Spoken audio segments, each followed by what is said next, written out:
साल 2017 18 मई। इस दिन 17 साल का हेमंत अपने पिता से जिद करके 40,000 रुपए लेता है एक सेकंड हैंड बाइक लेने के लिए, जो कि हेमंत इसकी डील पहले से उस बाइक वाले से कर चुका था। और अब पैसे लेने के बाद वो अपने दोस्तों के साथ बाइक लेने के लिए निकल जाता है। पर समय काफी बीत चुका था, लेकिन हेमंत घर नहीं लौटता और उसके पिता के बार बार कॉल करने पर भी उसका मोबाइल फोन बंद ही बता रहा था। इसीलिए अब उसके पिता गुना के पुलिस थाने कैंट पहुंचकर अपने बेटे के प्रति चिंता व्यक्त करते हुए सारी वारदात बताई। लेकिन अभी पुलिस वालों को सिर्फ यही लग रहा था कि हेमंत 40,000 रुपए लेकर बाइक लेने के लिए निकला। हो सकता है कि वो अपने दोस्तों के साथ मौज मस्ती या पार्टी वगैरह कर रहा होगा, या फिर बाइक लेने के बाद लॉन्ग ड्राइव पर निकल गया होगा, समय रहते खुद ही घर लौट आएगा। लेकिन ऐसा कभी नहीं होता, क्योंकि फिर अगले ही दिन हेमंत के पिता को हेमंत के ही नंबर से कॉल आया। लेकिन कॉल करने वाला हेमंत नहीं बल्कि कोई और ही था, और वो भारी आवाज में हेमंत के पिता से कहता है कि अगर तुम अपने बेटे की सलामती चाहते हो तो 50 लाख रुपए का इंतजाम करो। लेकिन इसकी खबर किसी को नहीं लगनी चाहिए। किसी को नहीं का मतलब पुलिस को भी नहीं। और इस बात पर हामी भरते हुए हेमंत के पिता ने कहा कि ठीक है, मैं जल्द ही 50 लाख रुपए का इंतजाम करता हूं, तुम मेरे बेटे को कुछ भी मत करना। और वो फोन रखते ही तुरंत पुलिस थाने वहीं पहुंच जाता है और सारी वारदात बताता है। अब ये मामला अपहरण का हो गया था, वो भी एक 17 साल के लड़के का। तो पुलिस फौरन ही काम में जुट जाती है, लेकिन काफी कोशिश करने पर भी उसका कुछ भी पता नहीं चलता। पर हाँ, अगले ही 2 दिनों में पुलिस को एक अनजान नंबर से कॉल आया और कॉल करने वाले व्यक्ति ने कहा, पटेल नगर रेलवे पुल के नीचे एक लड़के का शरीर पड़ा है, जो कि बहुत बुरी तरीके से फूका हुआ है। अब इतनी जानकारी मिलने के बाद पुलिस चौकन्नी हो गई और उन्हें लगने लगा कि जिस लापता लड़के की वे तलाश कर रहे हैं, कहीं वो वही तो नहीं, यानी कि हेमंत। पर ऐसा नहीं था, क्योंकि जब पुलिस घटना स्थल पर पहुंचकर उस शरीर को बरामद करती है तो पता चलता है कि वो हेमंत नहीं बल्कि उसका दोस्त ऋतिक है। और यहीं से ये केस एक और नई मोड़ ले लेता है और पुलिस यहाँ पर उलझ कर रह जाती है कि अपहरण तो होता है हेमंत का, और अगले ही 2 दिनों में बुरी हालात में जो शरीर पाया गया वो उसके दोस्त ऋतिक का। आखिर इसके पीछे का माजरा क्या है और कौन है इसके पीछे का मास्टरमाइंड, और वो ये सब क्यों और किस लिए कर रहा है या फिर कर रही है। जो भी हो, जब ये सच का खुलासा होता है तो एक नहीं बल्कि 3 हत्याओं के मामले सामने आ जाते हैं, जो कि उस समय के दौरान पुलिस के साथ साथ आम लोगों के भी होश उड़ जाते हैं कि ऐसा भी कुछ हो सकता है। तो फिर क्या हुआ था और क्या थी इसके पीछे की पूरी कहानी, ये तो हमें आगे की इन्वेस्टिगेशन से ही पता चलेगा। तो फिर आओ हर बार की तरह मिल करके शुरू से शुरू करते हैं और जानते हैं देश दुनिया की डार्क रियलिटी। तो ये कहानी है 5 नाबालिग दोस्तों की। हेमंत, लोकेश, ऋतिक, संस्कार और हनी दुबे, ये 5 ही अच्छे दोस्त थे। अब अच्छे दोस्त होने के नाते एक दूसरे का हर काम काज में वे साथ दिया करते थे। हालांकि हेमंत, जो कि ठीक ठाक अमीर घराने से ताल्लुकात रखता था, उसके पिता अंतर सिंह मीना जो कि सिंचाई विभाग में नौकरी किया करते थे। लेकिन ये केस पेचीदा होना तब शुरू हो जाता है जब हेमंत रुपए लेकर घर से अपने दोस्तों के साथ बाइक लेने के लिए निकला और अगले ही दिन उसके पिता को फिरौती के लिए कॉल आया। जिसके बाद जब उसके पिता थाने पहुंचे तो पुलिस ने सबसे पहले उस नंबर की लोकेशन को ट्रेस कर उस जगह पे पहुंच जाती है, यानी कि इंदौर गुना से 250 किलोमीटर दूर। लेकिन वहां पहुंचकर भी पुलिस के हाथ अभी तक खाली ही थे। वहां आसपास और जांच करने पर भी कुछ भी पता नहीं चल पाता, और पता चलता भी कैसे, क्योंकि ये गेम खेलने वाला मास्टरमाइंड तो पुलिस को गुमराह करने के लिए ही ये सब कर रहा था। और वहीं पुलिस की दूसरी टीम हेमंत की फोटो को दिखाकर उसके बारे में जहां तहां से पता करने की कोशिश कर रही थी, लेकिन उसका भी कोई फायदा नहीं होता। कहीं से भी उसके लापता होने की कोई जानकारी नहीं मिल पाई और ऐसे ही 1 से 2 दिन और बीत गए, जिसके बाद अब पुलिस खुद हेमंत के पिता से ही हेमंत के बारे में कुछ खास जानकारी जुटाने के लिए कुछ पूछताछ करती है और उन्हीं पूछताछ में हेमंत के पिता से ही पुलिस वालों को उन 4 दोस्तों के बारे में पता चला कि वो पैसे लेकर उन्हीं दोस्तों के साथ बाइक लेने के लिए निकला था। इसी के साथ एक और बात सामने आई कि एक महिला पूनम दुबे, जो कि हेमंत के दोस्त हनी दुबे की मां है, और हेमंत अक्सर उसके घर पे आया जाया करता था। लेकिन खास बात यहाँ पर उसके पिता ने यह भी बताई कि पूनम दुबे, जिसके घर पे कुछ ऐसे वैसे लोगों का आना जाना लगा रहता है, जो कि मुझे बिल्कुल भी सही नहीं लगता था, तो मैं अपने बेटे हेमंत को अक्सर उसके घर पे जाने से मना करता था, लेकिन वो फिर भी उसके घर पे जाया करता था। अब इतनी जानकारी मिलने के बाद फिलहाल तो हेमंत के उन 4 दोस्तों के ऊपर ही पुलिस वालों का सारा शक घूम जाता है। और जब पुलिस वाले उन दोस्तों की जानकारी जुटाना शुरू करती है तो पुलिस वालों को यहाँ पर एक बहुत बड़ा लूप होल दिखाई पड़ता है कि उन 4 दोस्तों में से 3 दोस्त तो अपने अपने घरों में मौजूद थे, लेकिन उन्हीं में से एक यानी कि ऋतिक अपने घर से लापता था। और इसीलिए पुलिस वालों का सारा शक सिर्फ अब ऋतिक के ऊपर चला गया कि हो ना हो हेमंत के लापता होने के पीछे जरूर ऋतिक का ही हाथ है। और इसीलिए अब हेमंत की तलाश करने के साथ साथ ऋतिक की तलाश करना भी शुरू कर देते हैं।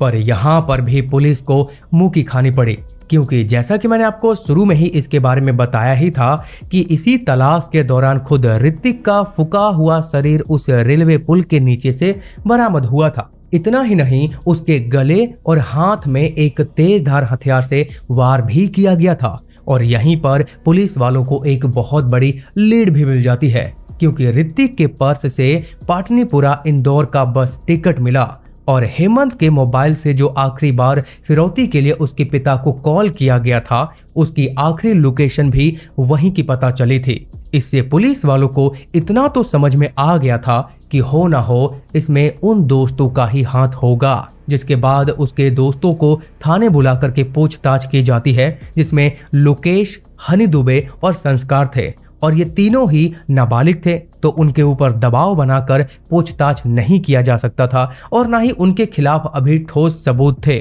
और शायद इसीलिए उस पूछताछ में कुछ खास पता चल ही नहीं पाता। इसीलिए फिलहाल तो उन्हें जाने दिया जाता है। बाकी पुलिस आगे की छानबीन में लगी रहती है, क्योंकि हेमंत का तो अभी तक कुछ भी पता चल ही नहीं पाया था। और जब आगे की इन्वेस्टिगेशन चल ही रही होती है तो उन्हीं दिनों में एक रोज ये खबर आती है कि लोकेश लोधी यानी कि हेमंत के दूसरे दोस्त को भी ठीक उसी तरीके से मारा जा चुका है जैसे कि पहले ऋतिक को, जो कि निगमा के जंगलों में उसका शरीर पड़ा हुआ है। और अब ये कोई आम बात नहीं रह गई थी कि एक के बाद एक वो भी हेमंत के दोस्तों को ही टारगेट करना साधारण तो बिल्कुल नहीं लग रहा था, क्योंकि ऋतिक और लोकेश को एक ही तरीके से अंजाम तक पहुंचाया गया था।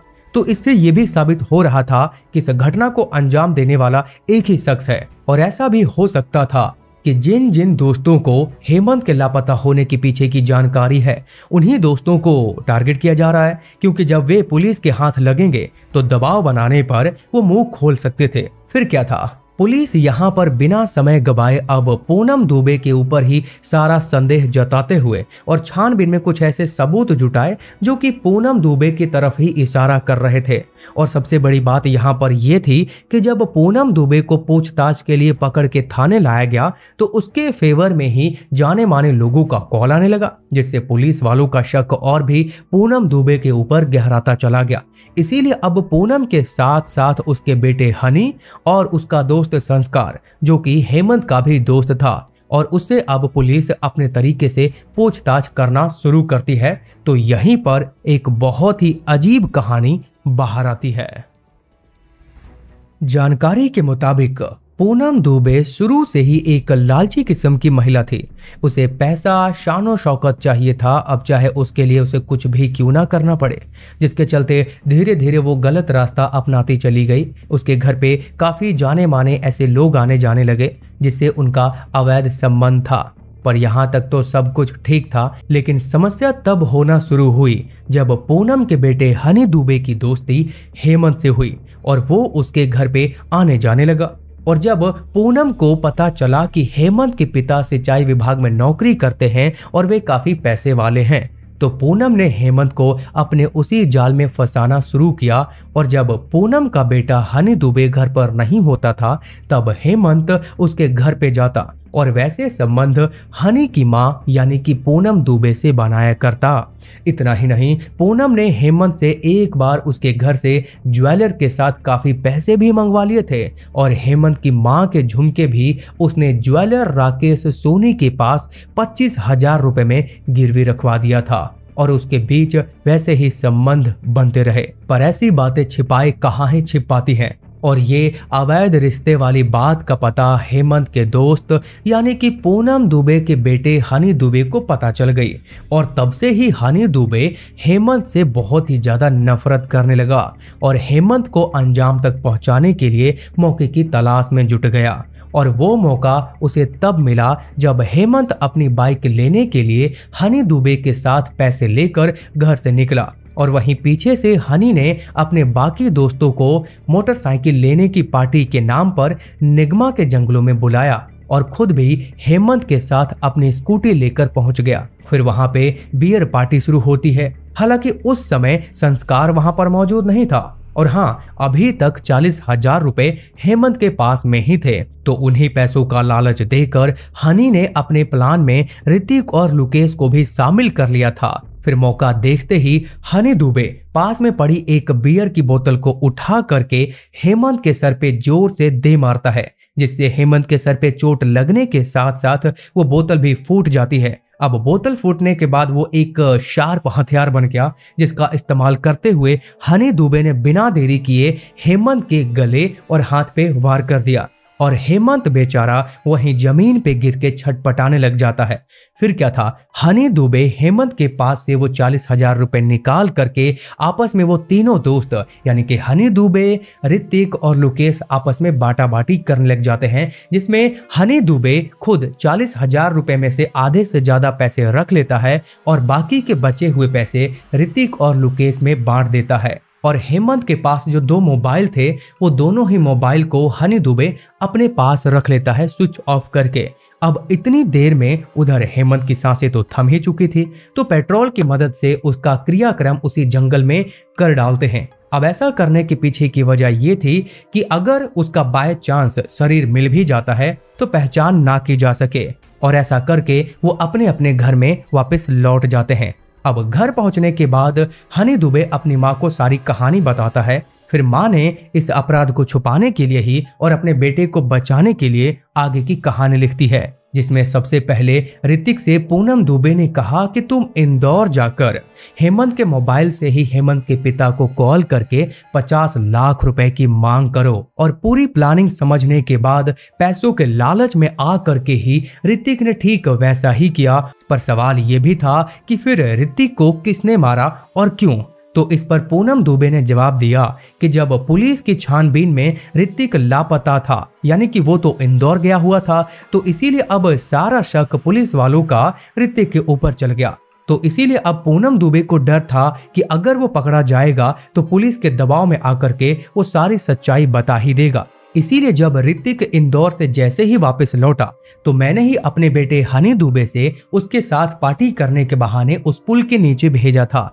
हालांकि इस बार यहाँ पे संस्कार भी शामिल था, क्योंकि उसे भी पैसों का लालच देकर शामिल कर लिया गया था। और फिर मौका देखकर ऋतिक का भी वही हाल किया गया जो कि कुछ दिन पहले ही हेमंत का किया था। लेकिन अभी लोकेश बचा हुआ था और समय रहते लोकेश ने पूनम से अपने हिस्से की पैसों की मांग कर दी, जो कि फिरौती की रकम थी और वो अभी तक आई भी नहीं थी। और साथ में उसने धमकी भी दी कि अगर उसे पैसे नहीं मिले तो वो खुद जा करके सारी सच्चाई पुलिस में बता देगा। इसीलिए अब उसका मुंह बंद करना जरूरी था और प्लानिंग करके उसी जंगल में लोकेश को भी ले गए, जहां पर हेमंत को अंजाम तक पहुंचाया गया था और वहीं पर लोकेश का भी वही हाल कर दिया गया।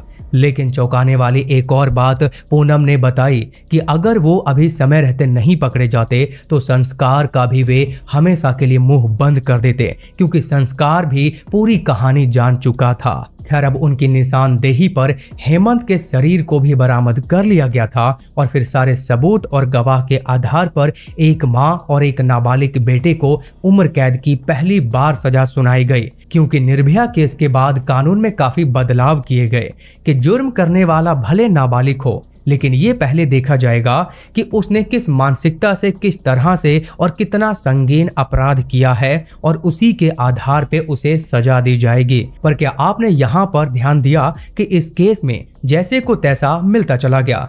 खैर आज की वीडियो के लिए बस इतना ही। हमारी वीडियो का मकसद बस यही होता है कि आप ऐसी घटनाओं को देख सुन करके खुद को सचेत रखें और खुद को इस तरह की घटनाओं से शिकार होने से बचाए रखें। बाकी आप क्या कहना चाहेंगे इसके बारे में प्लीज कमेंट में जरूर अपने विचार रखें और हमें सपोर्ट करना चाहते हैं तो चैनल को सब्सक्राइब जरूर कर लें।